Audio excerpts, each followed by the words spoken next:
Monsieur le député, la parole est à Monsieur Meyer Habib pour le groupe UDI, Agir et Indépendants.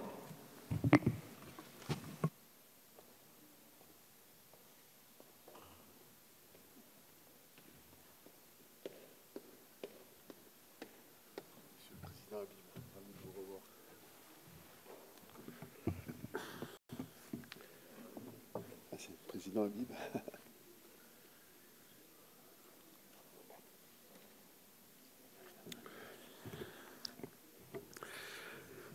Monsieur le Président, Monsieur le Ministre, Mesdames et Messieurs les rapporteurs, mes chers collègues, avec 2,8 milliards d'euros, les crédits de la mission Action extérieure de l'État marquent une stabilisation après des années de baisse. Le programme Présidence française du G7 disparaît évidemment et les crédits donc ont été répartis entre les autres programmes qui retrouvent leur niveau de 2018. Un constat, le PLF 2020 poursuit hélas la tendance à la paupérisation du ministère des Affaires étrangères. 160 emplois supprimés en 2019, 81 sur le prochain exercice, moins 5,7% de la masse salariale sur le quinquennat. Avec 13 500 emplois, le MAE, c'est moins de fonctionnaires, Monsieur le Ministre, que la ville de Toulouse, alors qu'il y a plus de 3 millions de Français qui habitent à l'étranger. Le groupe UDI, Agir et Indépendants, pose la question, les sacrifices consentis par le MAE servent-ils une véritable stratégie ou sont-ils des coupes sombres sans vision ni cohérence? Alors que les missions de notre diplomatie ne cessent de s'élargir, l'intendance, souvent, n'arrive plus à suivre.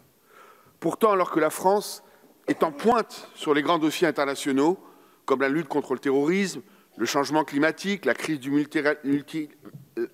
multilatéralisme ou tous les dossiers compliqués du Proche et Moyen-Orient, il faut mettre les moyens en cohérence avec nos ambitions.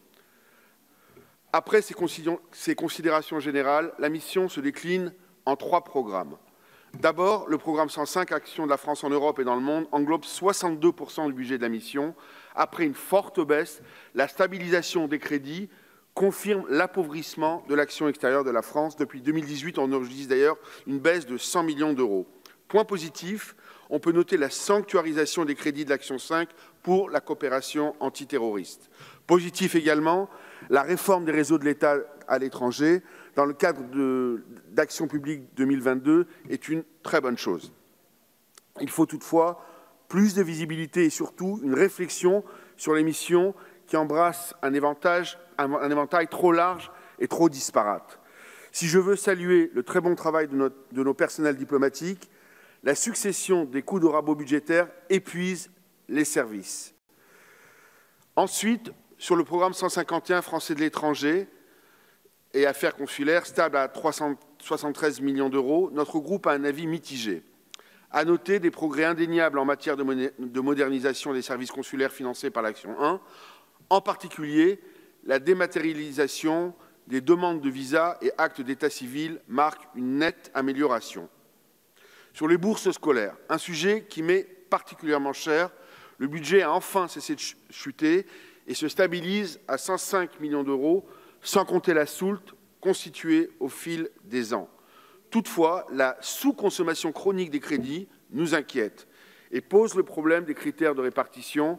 Je suis fréquemment saisi par des parents issus de la classe moyenne, trop riches pour prétendre aux aides et trop pauvres pour payer des frais de scolarité qui explosent, comme l'a parfaitement rappelé mon collègue Alain David.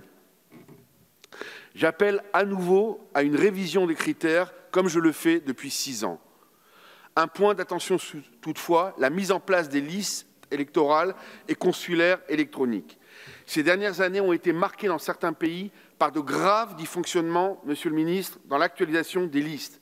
Un en particulier dans ma circonscription, Israël. Imaginez-vous que 27% des Français ont été rayés, 27% des Français ont été rayés arbitrairement et à tort entre 2017 et 2018, du jamais vu. Je vous ai écrit à ce sujet. Je demande qu'une véritable campagne d'inscription soit lancée par tous les moyens de communication disponibles.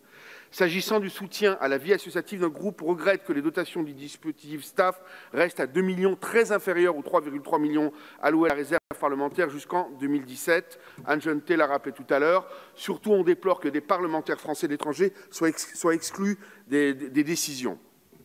Enfin, le programme 185 relève une diplomatie d'influence qui affiche des grandes ambitions, mais sans traduction budgétaire.